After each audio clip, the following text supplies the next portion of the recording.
Did you go with this? I did. Bee sent it to Kelly's phone late last night, and I watched it. It's like, Brandon sent you something. Like, oh. Yeah. I was immediately told. No, that is not what you were immediately told. I was looking through his Facebook scroll as he was doing it, and then I'm like, all right, you lost me. Yeah. That's what he said. Okay, are we ready? Good to go. All right. Wednesday beer. Welcome to the garage somewhere in North County. That is the Craft Beer Budz Dojo. Craft Beer Budz, where the palate always prevails because we don't know what we're drinking until we drank it. We are now on our third beer. And that last one is having its effect on me. It was a double IPA. And I'm feeling doubly better than I did from the beer before it. If that makes any sense, then you can explain it to me.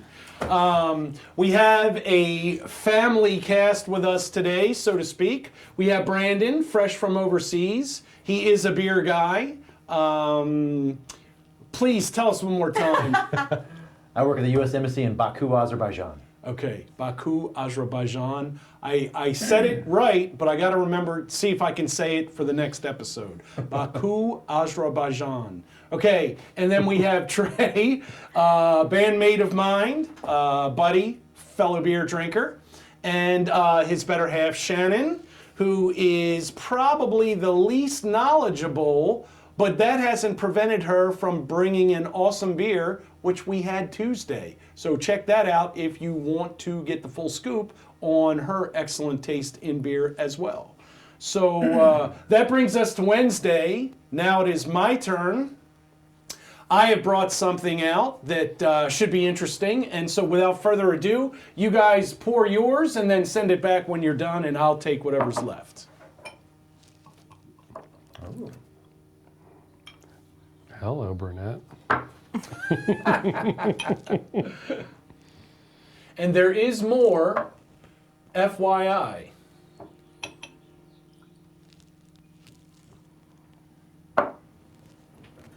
Thank you, sir. And since this is my pull, I will not say anything. Ooh.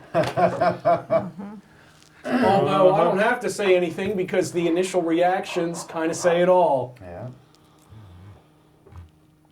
Okay, we got a barrel aged. I might be ready to call my shot. Without a sip? Without a sip. Well, has that ever FYI, happened? let me just say that I have not had this. I'm sitting on a few bottles. This is actually the first time I've broken one out. And just off the nose, I'm excited. And with that, I will kick it over to whoever wants to go first. You have a definite sweetness and a high ABV. Beautiful color. It's a barley wine of some sort. I think it was at one point in time it was a really beautiful double IPA. And now It just sat in my cellar for too long.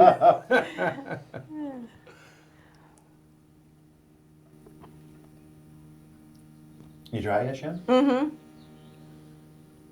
Is that something that you enjoy? It's got a nice sweetness to it. It's not not bitter. It tastes oatmeal-y to me. But it's hard because the previous two that we've had, this is such a hard shift that I've only had a little sip yet because I... Take your time. Mm-hmm. We're in no hurry. Well, you guys are maybe in a hurry.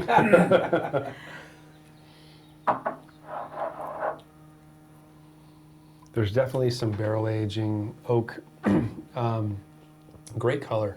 And now that it's warming up a little bit, there's a little bit of lace on the glass.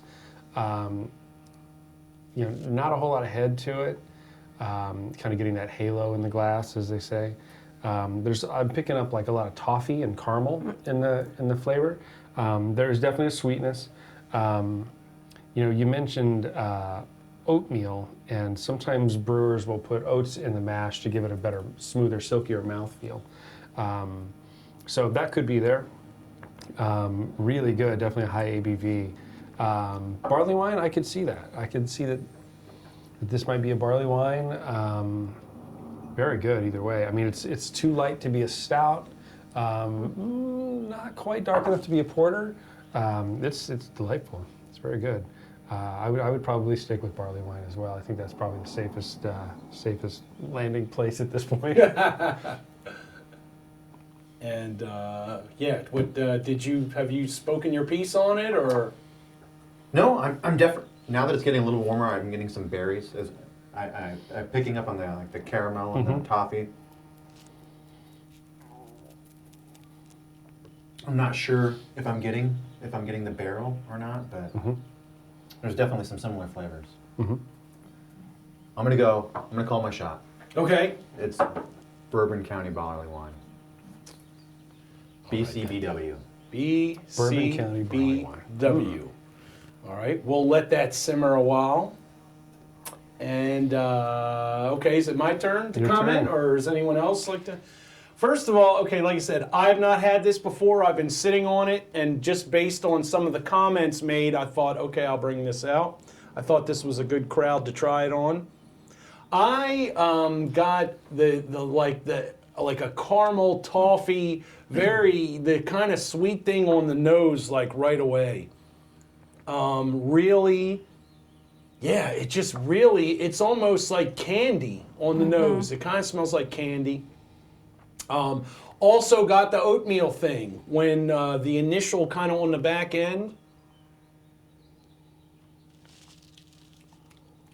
But this, the thing that I like about this, and granted, I know what it is. This is my beer. This is not as formidable as a lot of beers like it. It's kind of scary because I could drink this really easily. For what it is, it goes down, it's smooth, and maybe because there was kind of initial punch on the Hanger 24 that we just had, this just seems really smooth and friendly. No downside to this. Really like it. So yeah, that's kind of my piece. You could pair this with almost anything. Sometimes beers like this go with a dessert kind of thing, but I could really almost drink that with anything or just by itself. So I'm a fan. First time I've had it, even though it's my beer, I've been sitting on them. So why don't we get to the ratings and the ABVs and all that good stuff. So for me, it's not typically what I like. It is a little too sweet for me. I have the caramel as it warmed, the oatmeal right off the bat because of like that spice. I'm not sure what the spice is that I taste.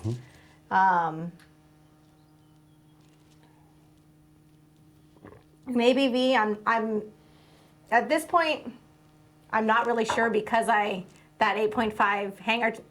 It could be anything. It's altered your palate forever. It could be anything right now for me. So I'm going to pass on the ABV, but for my rating. Oh, come on, throw a number out there. Okay. Well, I already feel warm, so. That should give you an indication. That's already. I'm going to go like 6.8 on the ABV. But for the rating, I'm going to go probably like 1.8 because I just don't like these types very much. It's not your huckleberry, No, is it's what not. you're saying. It's not. These are not for everybody. I'll be the And my first fin. to. What? Sorry. No apologies necessary. Gross couple stuff. There is no sorry in the Craft Beer Budz Dojo. I dig this. I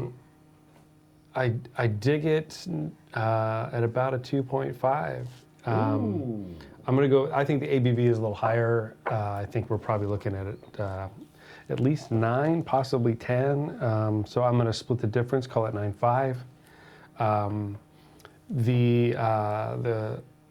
The sweet kind of boozy notes in there. I was kind of looking to see if it was estery, because sometimes the higher ABV can get real estery, which can be sort of off-putting, especially as it starts to warm up. If just for laymen like me and maybe some other people that might be out there, when you say estery, can you expand on that to like explain what that is? Yeah, in some ways, when a beer gets really high alcohol and there's not a whole lot of malt backbone to support it, the alcohol esters sort of start coming out, and it almost has a chemically kind of taste to it, Okay. and a nose to it, especially in the nose. You tend to almost like paint thinner kind of. It's not a pleasant thing necessarily. Now, some alcoholic beers or higher ABV beers will have a little bit of ester in there, but it's not overwhelming. And so I was kind of expecting this as it warmed up for that estery kind of alcoholic nose to really come forward, and it really hasn't. It's a really good beer. So like I said, I'm going to give it a 2.5. I think the ABV is 9.5, and it's very good. 9.5, 2.5. And what did we settle in on the style? I agree. Barley wine? I think it is barrel aged. I do pick up a little bit of that oak, kind of a bourbon barrel flavor to it. Gotcha. And okay, and so Brandon has called his shot. So do you want to like throw in your rating and an ABV, or? I do. I love this style. There's more if you like. Not a lot more, but there is certainly more. I love this style. I like a variety of styles depending on what mood I'm in. Anyone else? Anyone else? I'll take a very bitter IPA when I'm in the mood for it, or I'll take a super malty, sugary, sweet rock candy, Belgian or a barley wine, which is what I think this is. And I'm going to kick the ABV up a little bit higher, 12.5. 12.5. I think that was double of what I said. Pretty close. And I'm sorry, rating, did you throw a number? Yeah, I said a 2. Did I say 2.5? 2.5. 2.5. Okay. And okay, so I know what this is, and I did check the ABV, so I'm not going to go there yet. I'll just wait for the reveal. But I will reiterate one more time. I have not had this previously. I've been sitting on it, waiting for the right time to break it out. This seemed like the right time. I love this for what it is. There are times, and I don't know that it's the esters per se, probably, but there are beers like this that, I'm like, it's too much, but for me, the sweetness works. Normally, I don't gravitate towards sweet stuff in my alcohol, but this is a little on the sweeter side, but I think it complements the alcohol. I think it all works together like a nice package. And come on, ladies, you like a nice package, don't you? But this is really good. I really like it. I'm a fan. I'm going to go and give it a 2.75 because I just love it. And I especially love it because I don't have to drive anywhere. So that said, I guess we're ready for the reveal. Anything else? Anything else?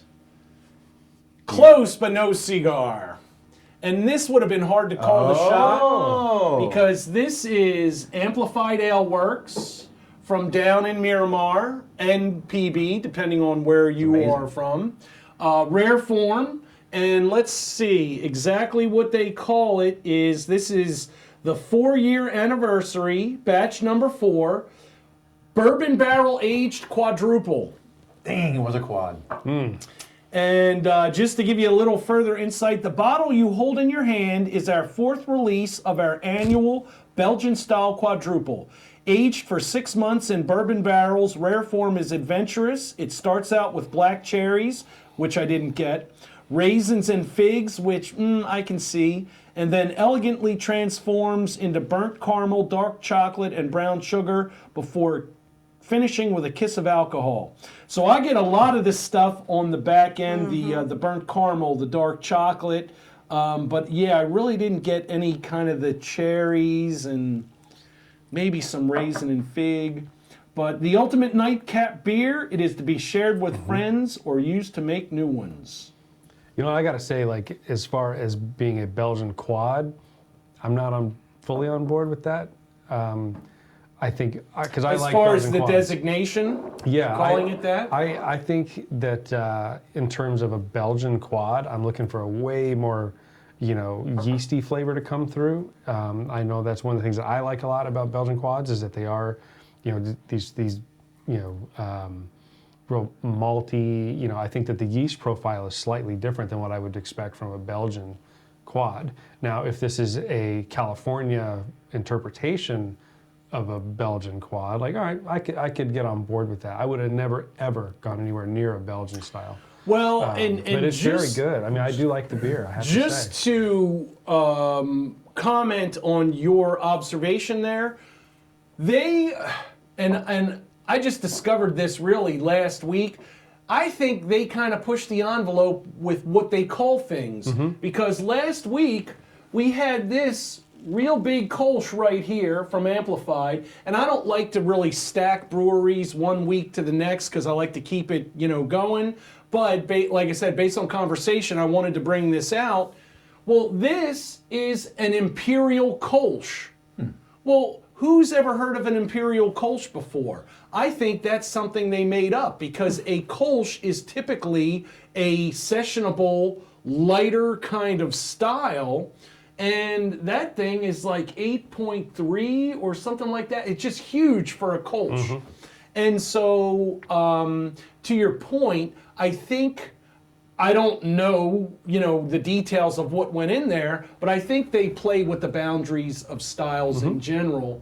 And incidentally, that was very well received. Everybody loved that beer, including myself. So if you want to find out about an Imperial Kolsch, just wind back to last week's beers and you can check that out. And I have to say, like, I do appreciate breweries that will push that envelope a little bit and will move outside of They're definitely the typical. doing that. Yeah, because I mean, most typical, and let's face it, especially in San Diego County, where you can't go 2 miles without bumping into a brew pub.